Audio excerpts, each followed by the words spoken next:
Be sure to subscribe and like our channel.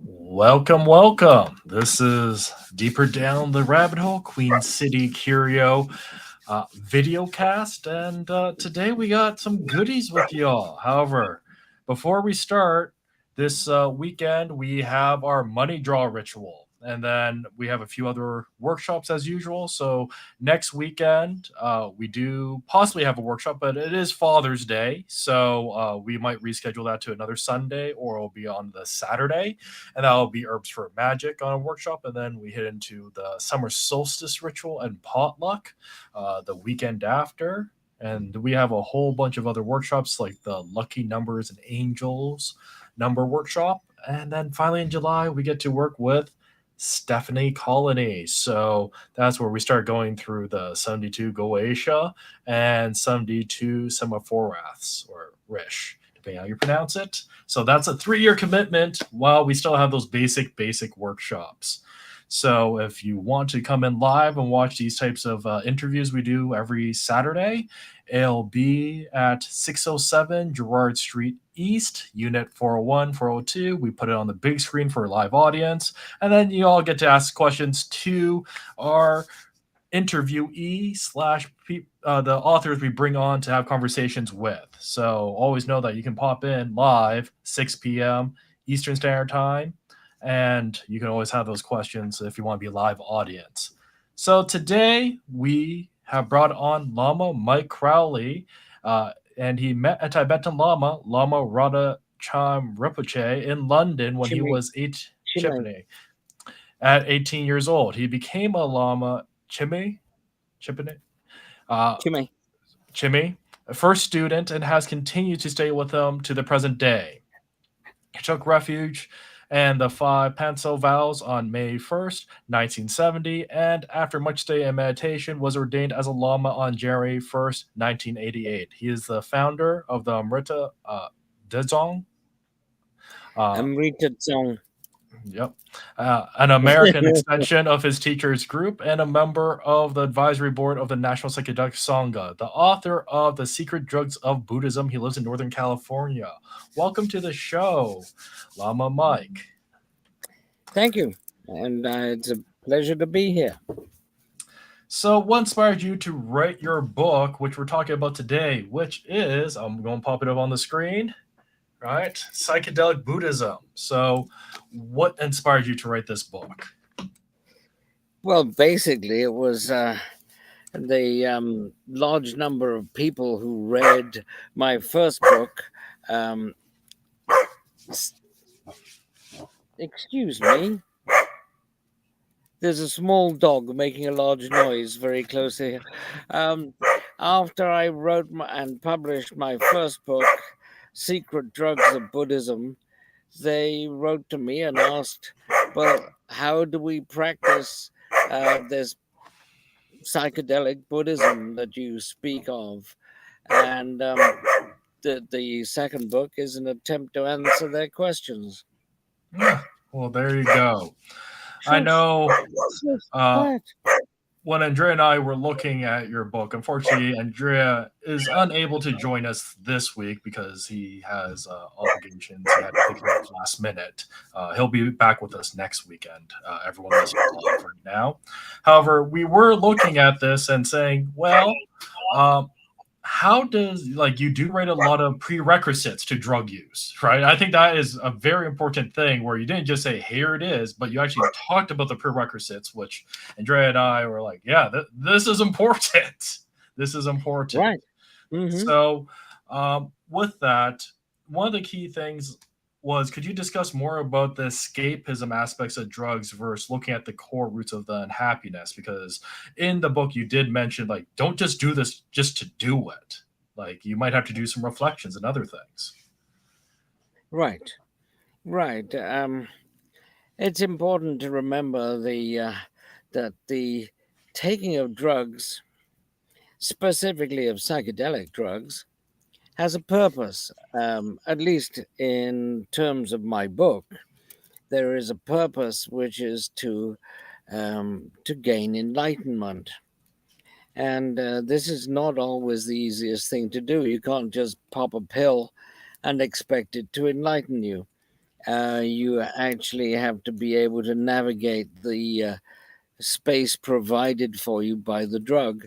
And the means of doing this is different, really, for every single drug. I do provide some guidelines and some rituals which may be followed. Um, they're only guidelines, I might add. They're not um, prescriptions on how to take the drugs. They're suggestions, Right. and will differ probably for each group or individual who decides to take that drug.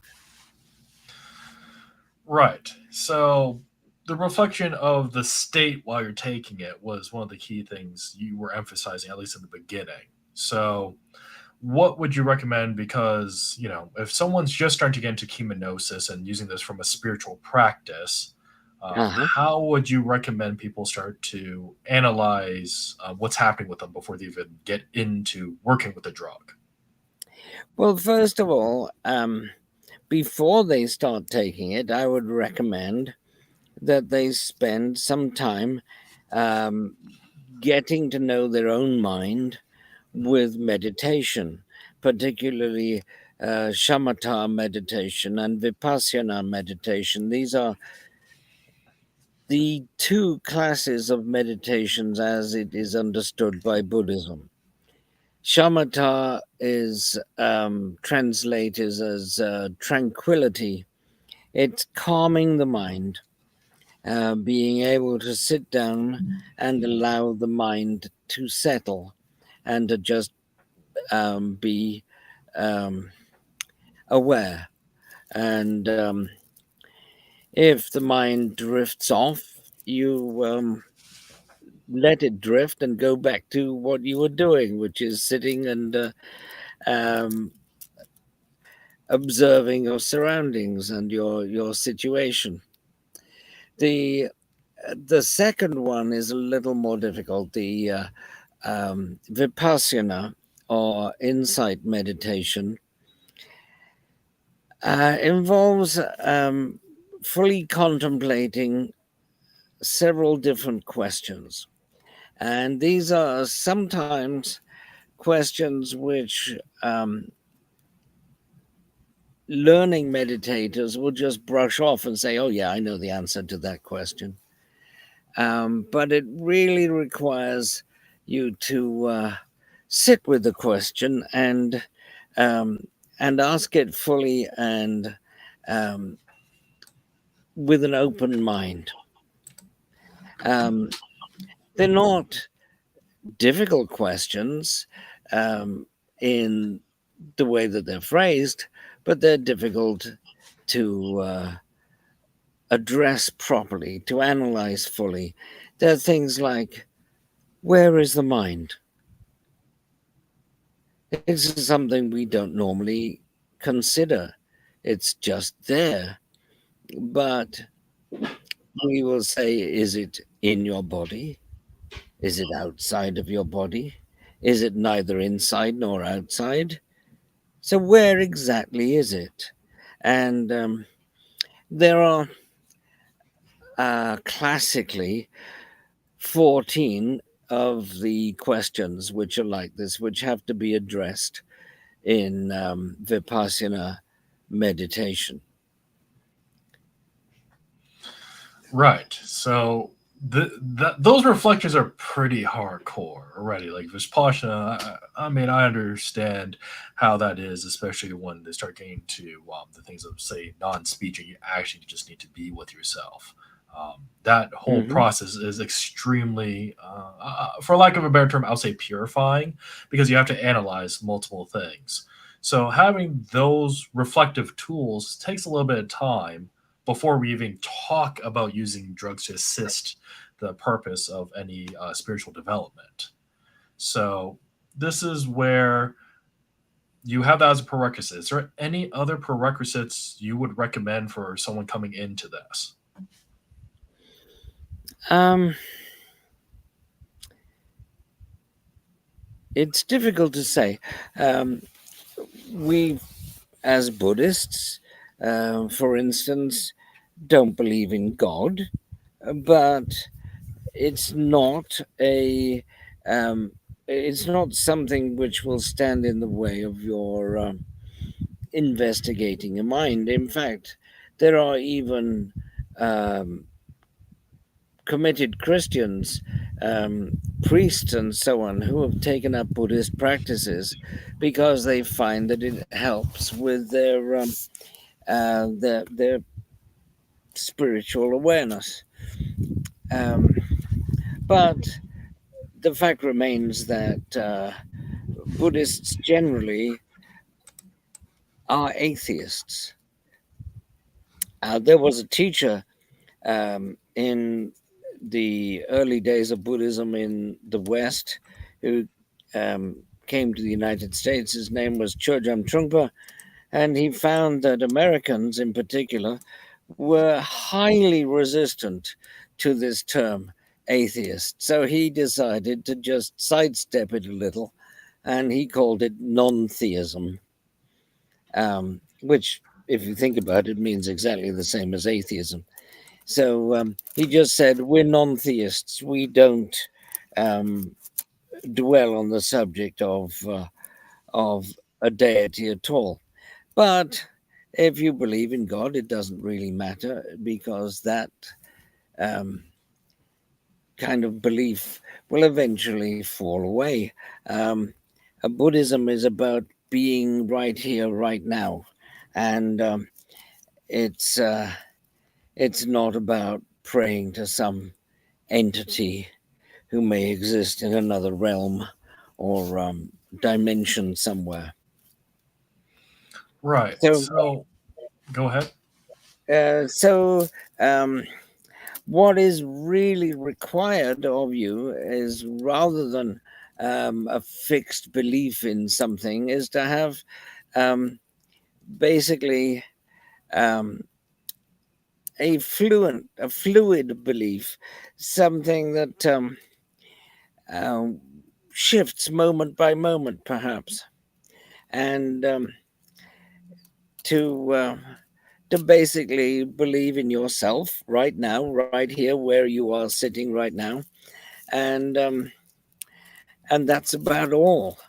Um, even that notion of yourself being right here, right now, can be shaken by some Buddhist practices, and um, these belief systems can eventually be um, a hindrance to you.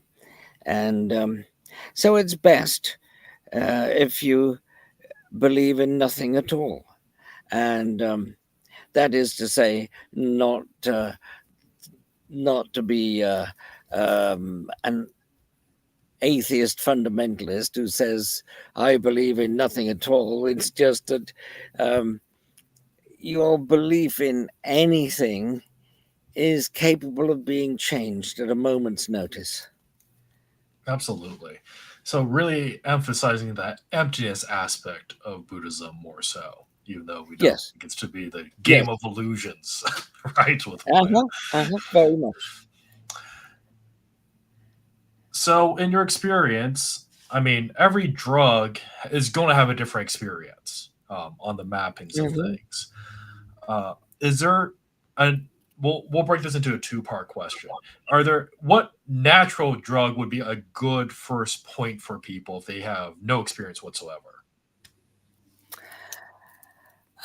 Well, as I say, they should practice uh, for at least a year, practicing shamatha and vipassana meditation, and then maybe take a drug. And an early drug might be a short-acting drug, um, like say 2CB. that would be a 3 or 4 hour experience in which you are led to a heightened state of sensory consciousness without being blown out of your chair by some extravagant mental states. I think that would be a good one to start with. Right. And then from the second part of this, what would be the synthetic one be at that point? Oh, the synthetic drug will be 2CB. Across the Is board that there. what you meant, a synthetic drug? Right. So this is where what after they've had that experience. I mean, you're saying there's a year of meditative practice ahead of time between Right. asking questions, inspecting self. They have the experience. Is there anything you would follow up with? Like, should they meditate again? Should they write down a journal? Like, what would they do if they were trying to go about that process and grok it and, well, process it? To process it, I would say keeping a journal is possibly a good idea. It's good not to be too fixated on any mental state, though, especially meditative states. Um, in my own tradition, which is the Karma Kagyu uh, lineage of Tibet, if you have a profound awakening, you are asked to speak to your guru about it, or if you have no access to your guru, to one of your fellow practitioners and tell them about it once, just Mm, once, because otherwise you will set this up as some um, mental event, which is fixed up with words and concepts, and um, you will create something which the original wasn't. Um, and So, yes, so just discuss it once. And um, so I'm sorry, I've forgotten your original question. What were you no, asking? you were going right on it. So, I mean, we were talking about the how do you process, and I think you're Oh, giving right. a Yes, right. Um, well, as I say, you process it as little as possible. You mm, leave it and go back to your practice and go back to your meditation and daily sitting and allowing yourself to gradually come round to your natural state, your Buddha nature. mm, Um, there is nothing which can be given to you by meditation. It's all taking away. It's taking away the illusions which you normally have and revealing what you've always had, which is your own Buddha nature. We are, in fact, all Buddhas in disguise, but most of us are so well disguised you'd never know it. So right. um, we have to just relax back into that Buddha state. Mm. I think one of the main things you're saying that was actually really helpful for listeners, especially in a Buddhist context, is you say the experience once to somebody, so that keeps whatever happens for the connection, because it's one of these things where um, it's a relationship piece there. Um, but then there's the point of it's once, so you don't get attached to it, right? Because it is just an experience you're discussing, and we can have multiple experiences in a present moment. So when we start looking at the working with the drugs, would you say one of the goals? I mean, there's multiple goals being how you could go about it within Buddhism, but is one of the goals just to experience something outside of your normal everyday experience to give you context to what could be out there. That's probably a very good way of looking at it. And that you haven't changed your surroundings. You've changed the way of looking at the surroundings. The way of seeing your surroundings has changed because you've taken another substance. It is a good idea, I think, to wait at least 6 months between any two psychedelic trips, so that you have plenty of time to digest exactly what you experienced on that first trip, and to prepare yourself for another one. Myself now, as I'm 75 years old, I've had a very varied and interesting life, and nowadays I take about one psychedelic a year.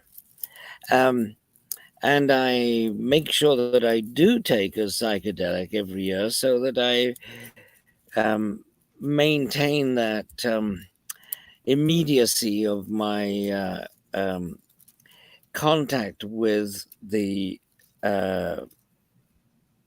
what you might call the divine, with the Buddha nature. And I don't take it more frequently than that because I don't want to overload my system with a lot of irrelevant junk. So it's a kind of a balancing act. Absolutely. I mean, it's junk in, junk out, right? So, Yes, absolutely. and I think this is where you touched an important point. It's a tool. It's nothing that you're using this as a reliant, because when people start talking about chemognosis, they're like, I just do it all the time. But at that point, it's no longer a tool. It's something that owns you. And I think that's a very important point, because now this gets into reliance, ego, awareness, all these different topics. Yes, and this is one of the reasons I advise avoiding certain drugs, because they tend to set up uh, a system of reliance on them. And a good example of such a drug is ketamine. Hmm. I know people who've had great experiences with ketamine, but I've yet to meet one of these people who say that they've not done it for 6 months. They do it, if not every week, then several times a week, and um, no good can come of this whatsoever. Yes, you might have a great experience on it, but if it's not something that you can incorporate into your psyche to better inform your your everyday consciousness, then it's probably not going to be good for you.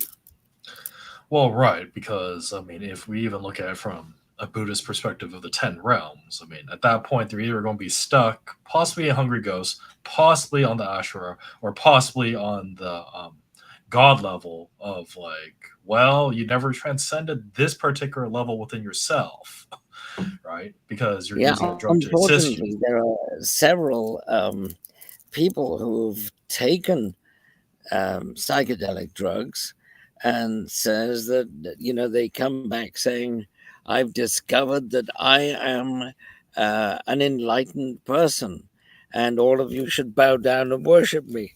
Well, the first part of that sentence is correct. Everybody is an enlightened person. Yes. That's what they're missing, is that um, I'm not special. I'm the same as everybody else, and everybody is enlightened. And there is no reason for anybody to bow down and worship me. I mean, even me, uh, I'm a venerable Lama. And should people worship me? Of course not. No, that they never should have.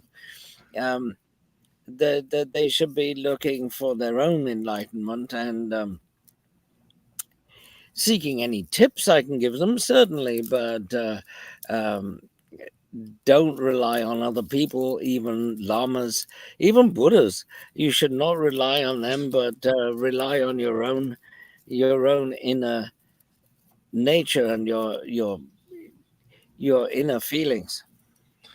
Absolutely. I mean, I think if there's one thing Buddhism, I mean, every paradigm's a little bit different in the context, but especially with esoteric Buddhism, no matter what strand you come from, Mm-hmm. it's you are equal to the spirits and you are a spirit. So it's just what form you want to take. Just throw on a costume, depending on what day it is or what Yes, moment it is. absolutely.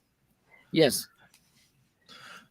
And this is where this becomes more of a fun play on things. So, in particular, were there any? I know it's more. We did say it's like you only speak once about experience, but was there any experiences you could discuss about to our viewers that you found to be profound for yourself? Well, there was an experience I had.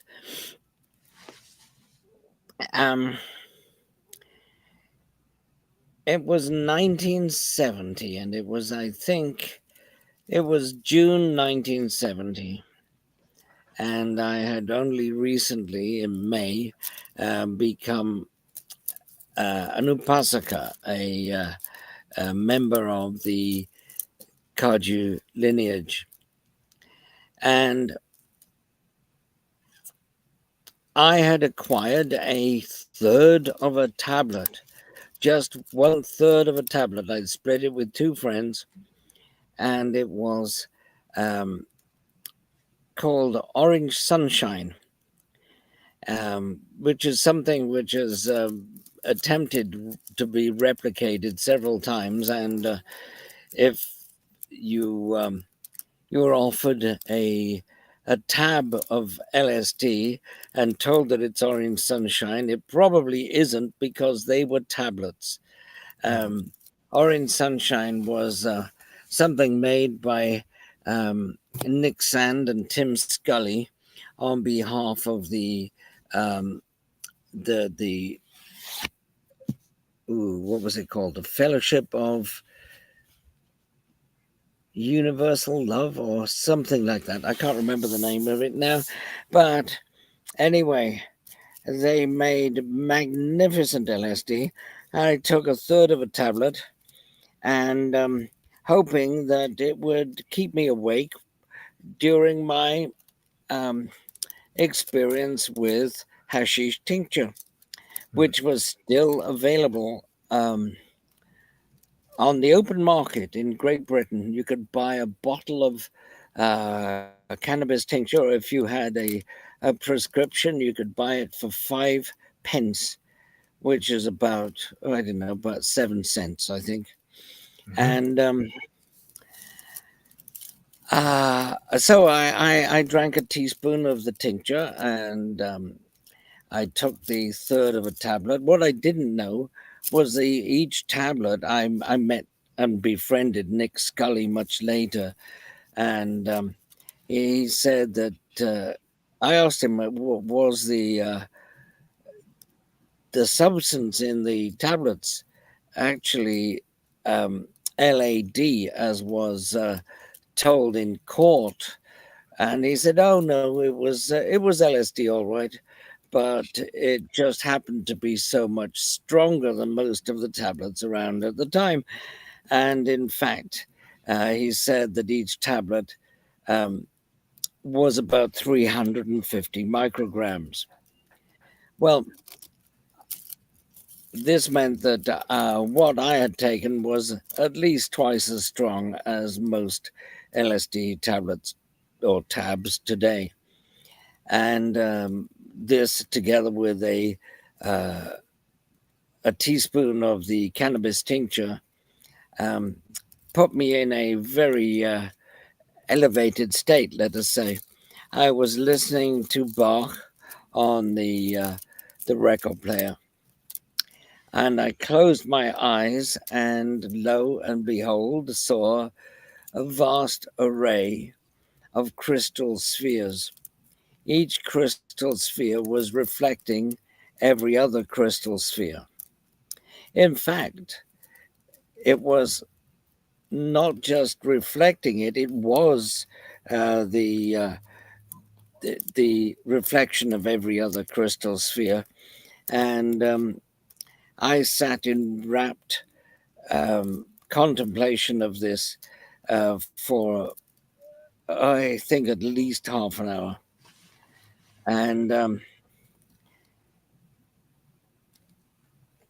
it wasn't until months later, when I had actually assumed that this was a unique experience of my own, that I was very privileged in having this experience, but didn't expect anybody else to report on the same exact experience. That was until I read a book by Gama C.C. Chang called The Buddhist Teaching of Totality, in which he reported a medieval Chinese mystic called Tu Sheng, who described exactly what I had seen.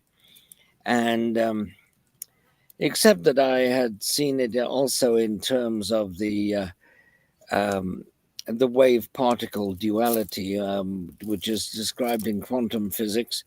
And I attributed this to either his innate reticence or his inability to grasp the terms of quantum physics. And I was struck with the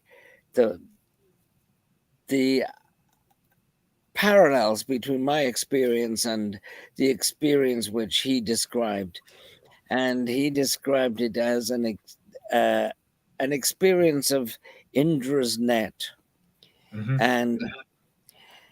And I saw this as being either that LSD had let me into a profound Buddhist insight, but quietly and by the back door, or these people had actually been taking psychedelics themselves.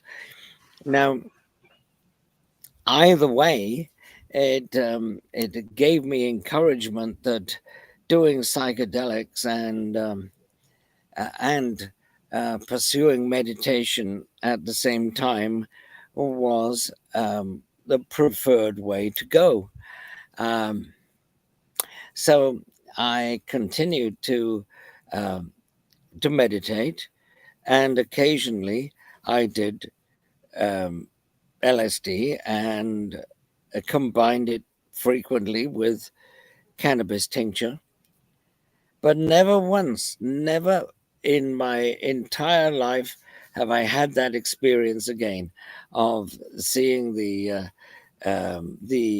infinite array of crystal spheres in the way that I did on that evening. Mm. That is definitely a profound experience, and I think it's experience, right? So this Yes, is where that yes, was a felt experience. You grokked it from. I'm going to use the term grokked. It went down through every part of your being, and you became a changed person because of it, right? right, absolutely, yes. Versus reading it. So when you start describing, I'm pretty much like I totally understand that doing, being a folk Buddhist priest, working for more the Chinese tradition, where we would say like, okay, infinite Buddha realms. This is why there's the fractal effects on this particular point, and like the Indra's net and all these things. These are experiences you cannot read. Right, what you described was a Right. visceral You felt you fixation. can read about them, but it's like someone telling you about you know uh, a great movie they've just seen. You Right. get a partial aspect of it filtered through someone else's point of view. Right. And again, language is constraining at this point. There's no Absolutely. way to describe the art or the whole vastness of that technicolor experience. I guess that's the best way I Right. would describe it. So this is where, on one end, in that experience, you said meditation and drugs, but you're talking about an expedited path now, which now, when we start talking about like particular Tibetan Buddhism, I mean, esoteric Buddhism in general does discuss this as a whole in different ways. Why do Mhm. you think, in some perspectives, psychedelics or drugs is frowned upon if it is an expedited path? Um, hmm, it's frowned upon in Buddhism, in um, Hinayana Buddhism, because you're supposed to rely entirely upon yourself, Hmm. and in Mahayana Buddhism, um, just because I think that they have a very limited view of drugs and Right. think of drugs as being like, for instance, opium, which is can give you visions, but it actually shuts down your senses. You don't get to feel anything, and you can actually um, drug yourself into a state of anesthesia with opium. Um, however, uh, the drugs we're talking about, the psychedelics and so on, which have been used by Vajrayana Buddhism since its inception in the 6th century in India, Mhm. are much more freeing than that. They open the mind, and used properly, are used in limited ways, in which you don't overload the mind with these drugs. You just use them occasionally to illuminate the darker parts of your mind. Right. So you're saying use it as a booster. Once in a while, it's a treat to help the experience, but you still got to chop wood and carry water. Right, right, right. Of course. Yes, you still got to meditate. You still got to use um, the facilities of the mind um, uh, to free your mind, to calm your mind, and um, to be nicer to people and dogs and animals and what have you. Hmm. Hmm.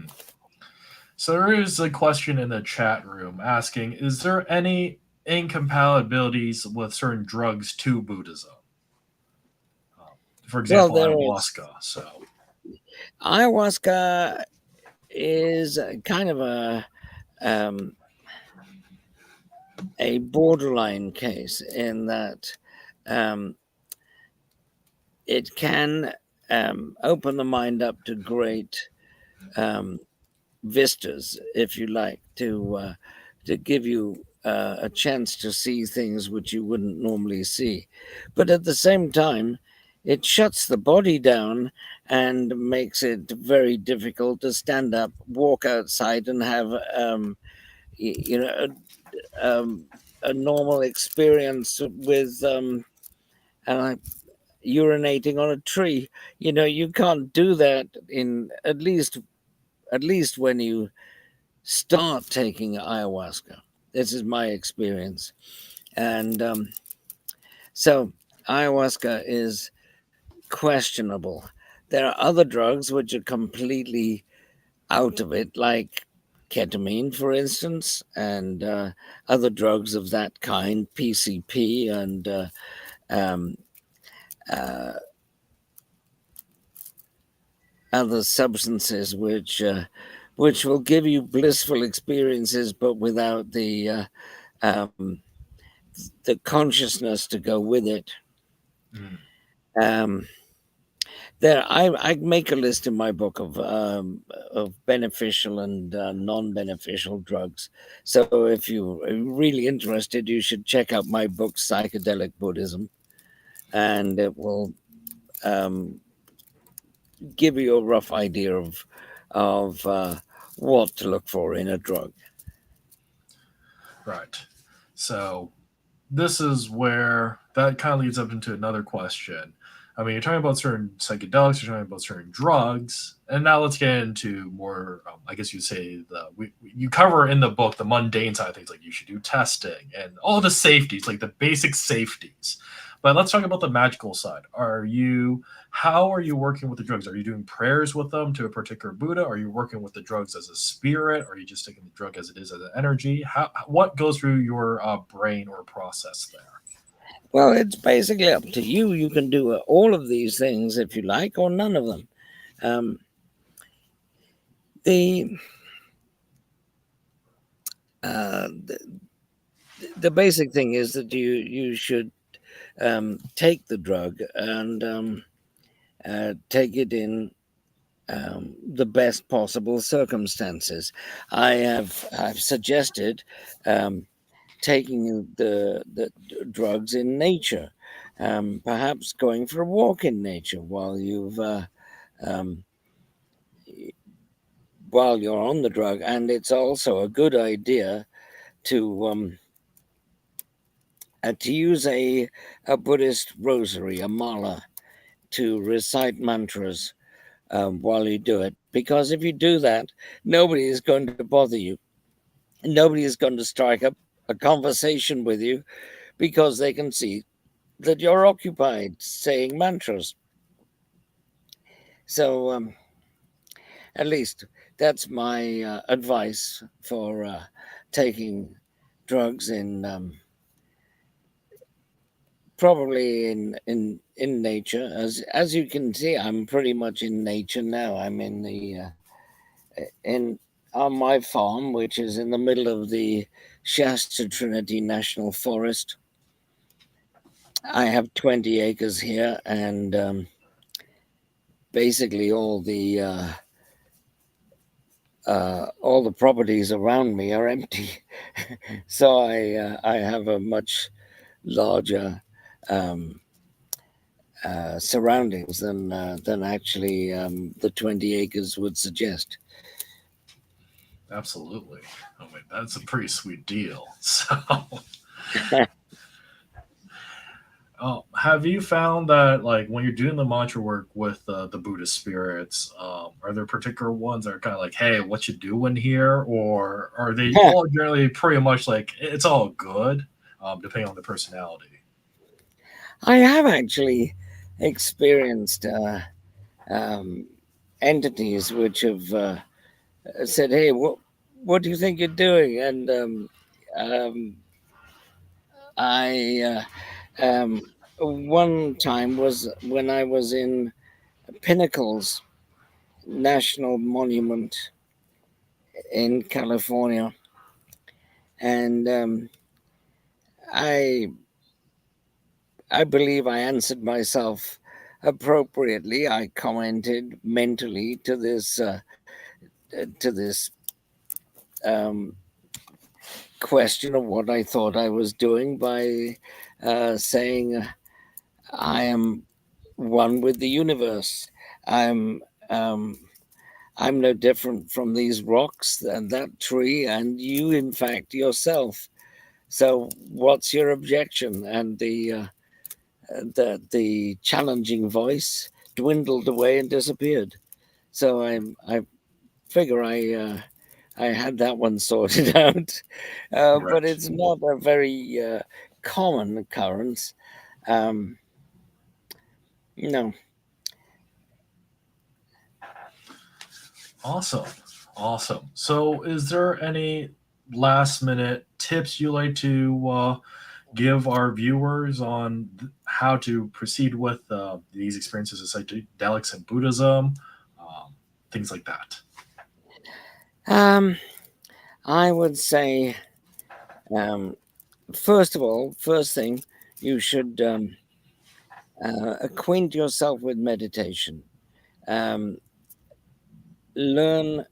shamatha and vipassana meditation first of all. You can actually, if you don't have a teacher, you can read it from my book, and you can read how to practice uh, both shamatha and vipassana from my book. And then when you're feeling confident, when you've acquired a firm base for your meditation, you can then try a one of the milder, shorter acting psychedelics, like, as I say, the 2C series, the 2CB, 2CT2, and uh, 2CI, and so on. These are all relatively harmless, or entirely harmless unless you overdose. These are all very, very mild psychedelics. Having done that, you can progress to maybe taking LSD. Um, I would advise that everybody who takes LSD do so in a responsible manner, generally to have somebody else who is not affected by the drug to oversee the proceedings. If you do it in a group, you should have somebody there overseeing the group, perhaps a lama or a Zen Roshi, or maybe somebody without any religious background who just um, has an interest in you and cares that you are um, uh, taken care of and take the drugs in the safest possible manner. All right. Well, thank you for coming on, Mike. Is there anything you have coming up, workshops, any other books you're writing about in the future? I'm going to be appearing at a series of talks with um, the New York chapter of the Psychedelic Buddhist Association, and I I don't have any books in the pipeline as yet. But I have written my autobiography, and I am looking for a publisher. So if there are any publishers of autobiographies out there, maybe you should get in touch. There you go. There you go. So, what we got coming up at our studio is we do have the money draw ritual tomorrow. So, if you need money, sponsors get into that tomorrow, and then the weekend after it's Father's Day, so we might reschedule that. That's either going to be on the Saturday, 7:30 p.m. Eastern Standard Time, or we're just going to reschedule that to a Sunday. And then we have plenty of other workshops going all the way up to July. Every weekend we have something which builds you up fundamentally on different basics. And for our sponsors, particularly, we're going to do the deep dive for 3 years with the Galatia and Semaphorath, or Rish. And those are the names of gods or the archangels, depending how you want to interpret it. But we're going to be throwing down some rituals with that. Andrea, myself, and Stephanie Conley will be in on that awesome action also. So with that, that's what we got coming up with our sponsors. And past that, I'm trying to think of anything else. I mean, if you need ingredients or you need supplies, 607 Gerard Street East, Unit 401, 402. We have lots and lots of different herbs. We got things such as, blue lotus and butterfly pea, which are known as low-grade legal psychedelics. So we got those on our supplies. So we're getting them straight from Asia, so right where they're actually sourced from historically. So nothing better than getting the straight goods on that. And with that, next week, we will see everybody. So be safe, be happy, and with that, we'll see everyone next week.